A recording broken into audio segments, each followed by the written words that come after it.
Okay, so while these guys are taking lunch, you guys gonna take lunch? Yeah, we're gonna break right now. All right, so while it's quiet down there, I'm gonna take the camera down here. I'm gonna show you some basic framing stuff here today. You guys have been asking me a lot of questions about framing, so let's go down and answer some of those here. We started framing here this morning, and I'm hoping I'm gonna answer one of the questions that I get all the time from you guys. How do I frame my interior walls? Because I'm normally talking about exterior wall framing, and as we all know, if we have a bathroom or a closet or any other type of room within our basement that we're finishing, we're going to have interior walls. All right, so all the exterior walls are framed, and we did that this morning. Now, I'm panning down on the floor here. You can see I'm starting to build some walls on the floor here. These are going to be interior walls. Now, one of the questions I get is, how do I connect these interior walls to my exterior walls? And what's the framing for that look like? Well, it's really not complicated, but there are a couple tricks to the trade. Okay, so that circle right there, that pipe right there, is actually going to be the toilet location. So I'm inside the bathroom right now. My ladder's actually down inside a 5-foot shower. If you look at the framing there, you'll see that I have a couple 2x4s nailed together there where it's really flat and wide. And then we go back to individual 2x4s the rest of the way until we get to right here. Above the ladder there, you can see it's wide again there. The reason it's wide there and right there is because I'm going to have interior walls connecting to my exterior wall.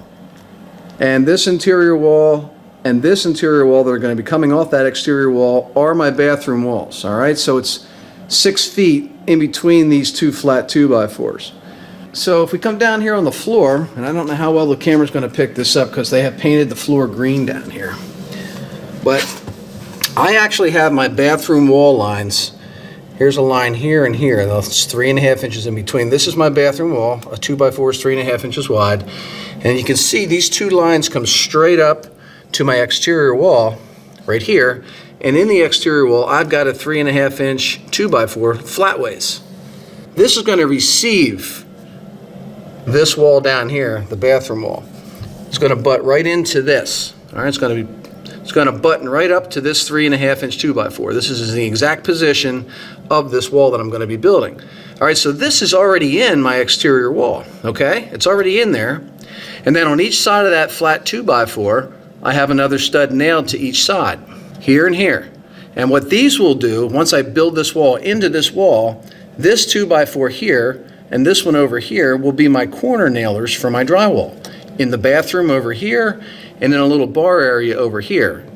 Each area is on the other side of this 2x4. Bathroom, bar area, bathroom wall. Okay, so I'm putting these studs in my wall that I'm building down on the floor, and if you've watched any of my other YouTube videos, you know I build all my walls flat on the floor and stand them up in one wall section.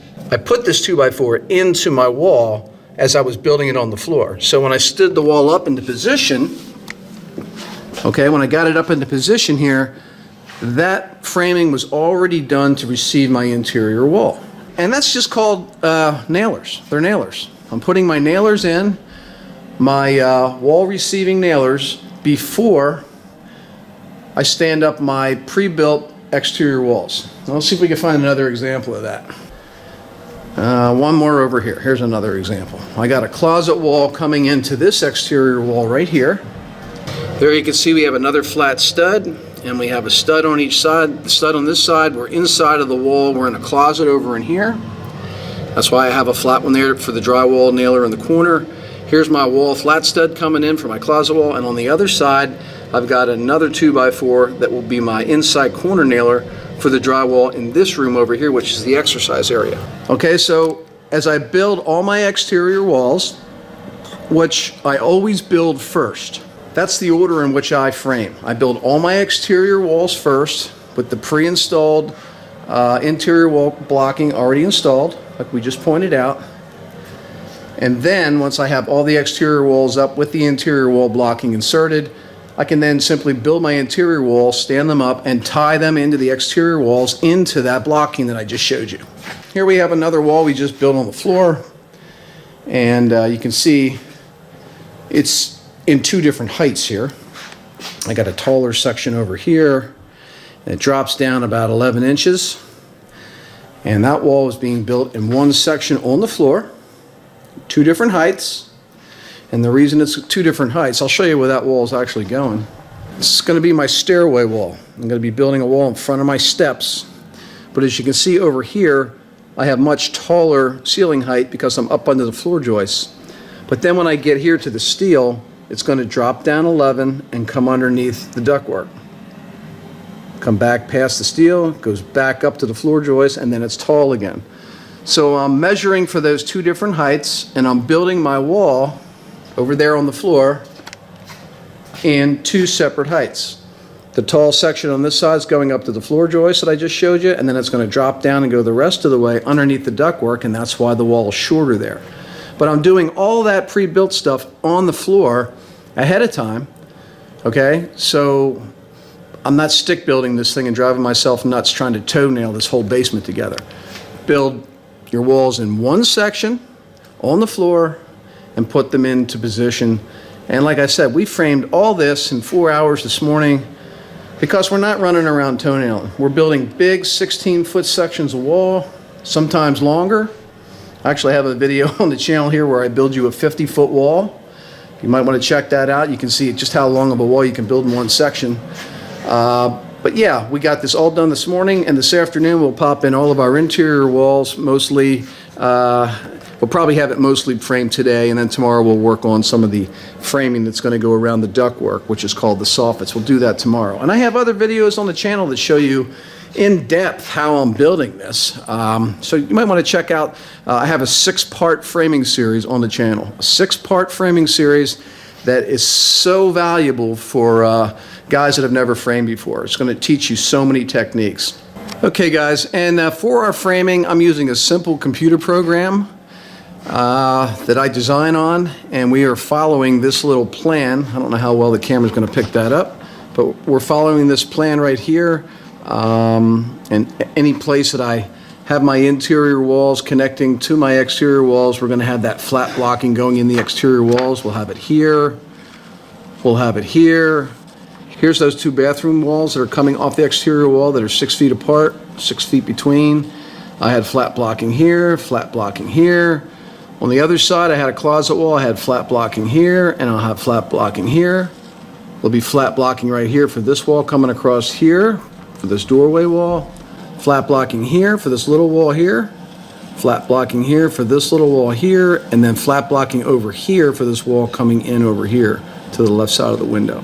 So I can look at my plan and see where all my flat blocking is going to be. Any place you have a perpendicular wall coming into your exterior wall, there's going to be a flat blocking union, just like I have here and here, again for that bathroom wall.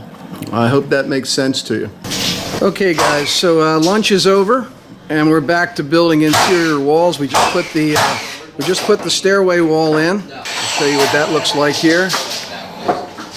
Okay, that's the wall that runs right alongside the set of steps. But what I wanted to show you here was we have another one of these flat studs right here.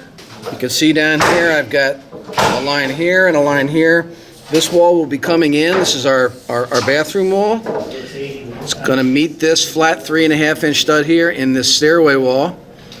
On this side of the wall there's going to be a hallway, and we have our corner nailer in there already for our drywall in this hallway leading up to the bathroom wall. And on the other side we're in the exercise room over here, and we've already got our corner nailer for our drywall on this side of the walls as well, okay? But all pre-installed. Your flat stud to receive your perpendicular wall coming in, and then a stud on each side, okay? That's just another example of it there. And if we go down to the other end of this wall, you can see we also have the flat stud right there as well on this end. I showed you this one up here, right? This is our closet wall right here coming in. It's going to hit the exterior wall here, and we got our flat stud in there. All right, and they are building that wall, that closet wall right here. And that closet wall will have 2 5-foot doors in it. That's why we have these big spaces where there's no studs. They're going to be the 2 doors, all pre-built, okay? And if you'll notice, again, we have a section of wall that's about 6 inches higher on this side of the wall.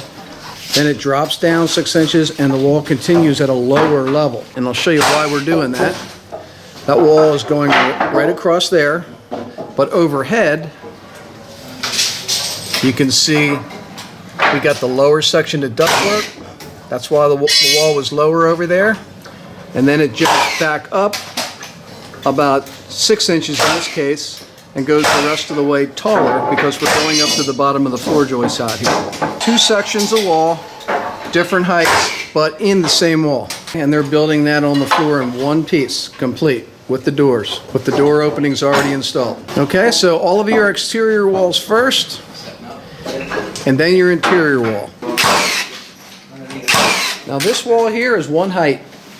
Okay, it's being built in one height because we're not going under anything lower on this side for this wall. There's a lot of stuff up there.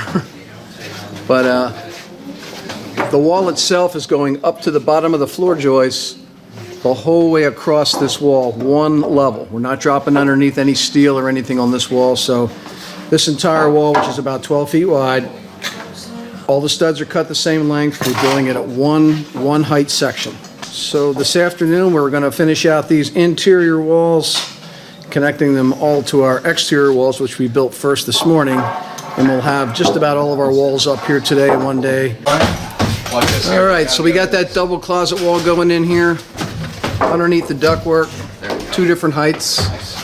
You can see the framing's going right underneath the ductwork on this side, and then it jumps up. You can see it there behind that light, jumps up to the bottom of the floor joist height the rest of the way. But what I really wanted to show you was down here at this end, how this wall here is tying into the flat stud in the exterior wall. Okay, so look at all that nice nailing he has already for this wall because we pre-installed it. We're going to throw up this wall over here next.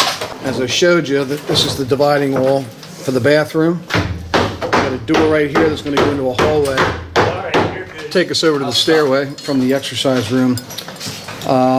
And this wall will tie into this flat stud over here on this end of the wall, and over here shoot the bottom end guard. We'll be tying into the flat stud that we put in the exterior wall on this side. Also, let me show you this closet wall we just put in is tying to a flat stud on that end, the exterior wall. The other side of this wall will be tying into a flat stud that's being installed in an interior wall. Let's see, we've already pre-installed this stud in this wall right here to receive this wall. All right, so those flat studs also go into interior walls where 2 interior walls connect. And here you can see we've got another flat stud up this end of this wall. We just talked about the flat stud down here that's going to receive the closet wall, but up this end we've got another flat stud that's going to catch one of the interior bathroom walls that we're going to build on the other side of this wall. Already pre-installed, 3.5 inches to receive another interior wall. All right, here goes our bathroom wall up. The mic will catch up.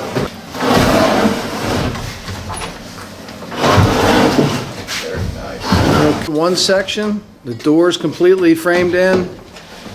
Nothing else to do once this wall is nailed into position. It's 100% done, which is the way I like to frame. I don't like to run around afterwards and put a bunch of nailers in. All right, this should all be done as you build the wall. Now up this end down here, this end of the wall is tying into that flat stud right here. All right, we got a stud on this side. That was the one on top beside the flat one. This is for our hallway drywall nailer. And on the other side, we're now inside the exercise room. We already have a pre-installed drywall stud in the corner. And you can't see it, but behind our wall itself is our 3.5 inch flat stud. All right, and that's all done, all tied together. And that's the way it's supposed to be done, folks. Just like that. Flat studs before you put your interior walls in to receive all of your interior walls. All right, up the other end of this wall again, we have a flat stud. We got our flat stud right here. All of our nailing for future drywall is already pre-installed to receive our interior walls. Okay, so I hope that made sense to you guys. I know I've thrown a lot of information at you quick there, but look guys, this is not rocket science. Basement finishing is not a complicated thing. Basement framing is not a complicated affair. There's some simple, basic framing techniques that you need to master, all right? And they're not hard, but you're gonna wanna study a few videos before you get a big delivery of lumber to your house and start chopping the stuff up and nailing it together. You're going to know exactly how to do it. Before you go and I think I got $2,100. I got 300 2x4s. I got about $2,100 in 2x4s down here this afternoon. So I don't want to mess that up. I don't want to be running back to the store buying more 2x4s at $7 a pop. So check out my 6-part series on my channel, the Basement Finishing Man channel, and watch those 6 videos. It will show you so much of how I do this, all right, in more detail. But the reason for this video was to show you how to connect an interior framed wall to an exterior framed wall, because that is probably the #1 question that I've been getting on my channel lately. So guys, thanks for watching. I'm Eddie Case. If you have not subscribed to the Basement Finishing Man YouTube channel, please do. I've got a lot more good basement videos coming your way. And don't forget to tick the notification bell if you do subscribe. That way, every time I put out a new video, you'll get a notice saying, Eddie just popped out another video, and you can check it out. So again, I appreciate you guys. You're the reason my channel's doing so good. I think we're over like 75,000 subscribers right now. 20 million views, which I couldn't have done that without you guys. So I really appreciate you watching and subscribing to my channel. So again, thanks for watching, and I will see you in the next video.